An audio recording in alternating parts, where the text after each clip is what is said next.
In today's technological world, many people believe those with knowledge of science should enjoy greater control over society. That can include both people and corporations with scientific expertise and the ability to deliver new technology to large populations. Critics of this idea are worried about the concentration of power in people with scientific knowledge. They believe these people are building a technocracy.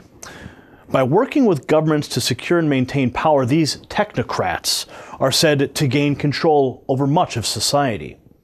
Some people charge European governments with implementing a technocracy through political appointments. Many say a similar movement towards a scientific ruling class last grew in the 1930s. They argue a movement that fell short in the Great Depression may succeed today. Technocracy originally referred to those who pointed to the scientific method as a means towards advancement in issues of society. Many modern-day technocrats still adhere to this idea. Patrick Wood is an editor of the August Review and the August Forecast. In 1978, he began publication of the Trilateral Observer, tracking activities of the Trilateral Commission. Today, Wood is a leading voice among those people concerned with the rise of technocracy. Patrick Wood is our guest on the show today, and he will talk to us about the history and rise of technocracies. We'll discuss how technocrats are trying to achieve power and what can that mean to your family. We'll also talk about the future of that trend. Welcome to the show, Patrick. Thank you. Good to be here. Patrick, how much control does a technocracy have on our society today? Well, it's growing in power, it's growing in control. I think people around our country sense that today with all of the revelations, for instance, with the NSA and the Homeland Security and so on, tapping into everybody's private information and so on. We haven't had a completion of technocracy in the sense that we have arrived, but we're clearly on that road. My guess is we're probably 70 to 80% there, and there will come a day in the next year or two when all of the necessary elements will be in place where even more control will be exerted than what is today. But if you were to read the book that was written in 1932 called Brave New World, that book was written with a view or with an eye towards the original technocracy movement back in the 1930s. And it was a very totalitarian type of a system in the end. Scientific dictatorship was basically the only thing you could call it. And this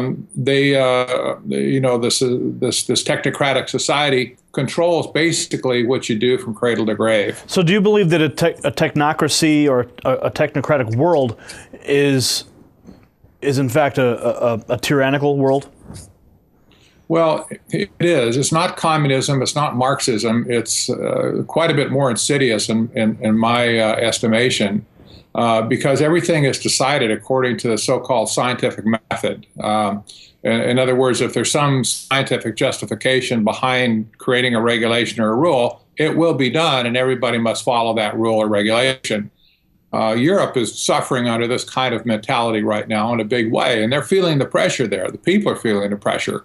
When rules get passed down from Brussels, there's no politicians behind it. You can't even find out who wrote the rule, much less get your hands on them or fire them or whatever if you don't like it.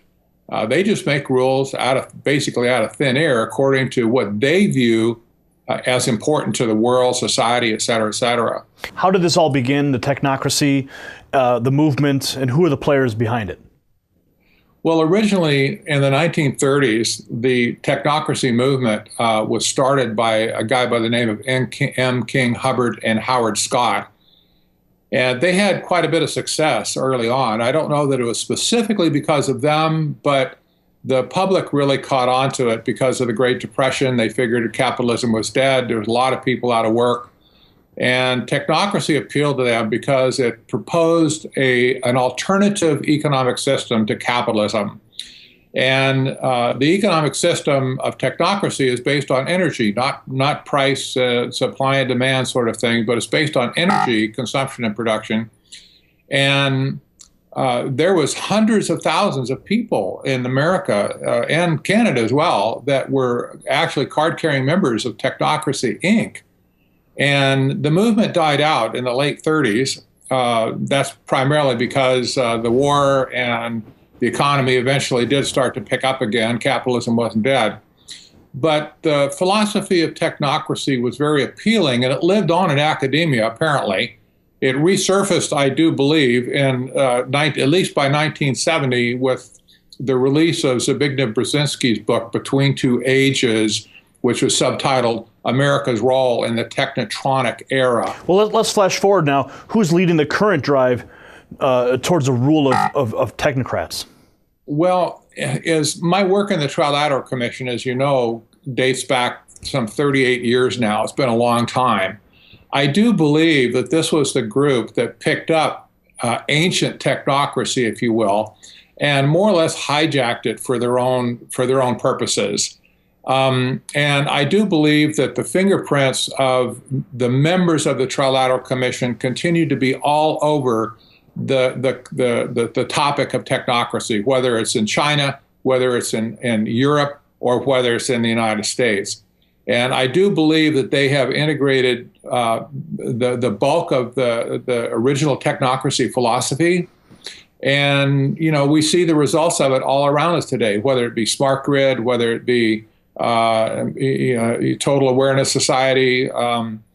China has been described as a technocracy now. Europe has been described as a technocracy by scholarly writers, by the way, not just by people like me, but by people that actually have PhDs and really know what they're talking about. It isn't a myth, and it isn't just an observation. It's something that's very tangible. We're kind of the last ones to wake up and smell the coffee, I'm afraid, in America. What else is new? But, now, in a highly technological age, does it make sense to put technologically educated people in charge? Well, there's an argument for that on one hand, but so the philosophy behind technocracy boils down to this. And by the way, I love technology. I'm a technology geek, if you will. I always want the latest toys and gadgets and whatever. I love computers. I love what they can do. But the question boils down to this: is technology going to serve me, or am I going to serve technology? That's a very basic philosophical difference. I want technology to serve me in doing what I want it to do for me. People on the other side of the coin say, well, technology should be used to control other people, society, tell them what to do, what's best for them. Obamacare is probably a good example right now. You've had your power of choice taken away. Patrick, hold that thought, because before we get into the dangers, we got to take a break. And when we come back, I want to discuss the dangers and threats that a technologically advanced or technocratic society would pose to a free people. But we do need to take this break. Stay tuned for more with Patrick Wood right here on WHDT World News.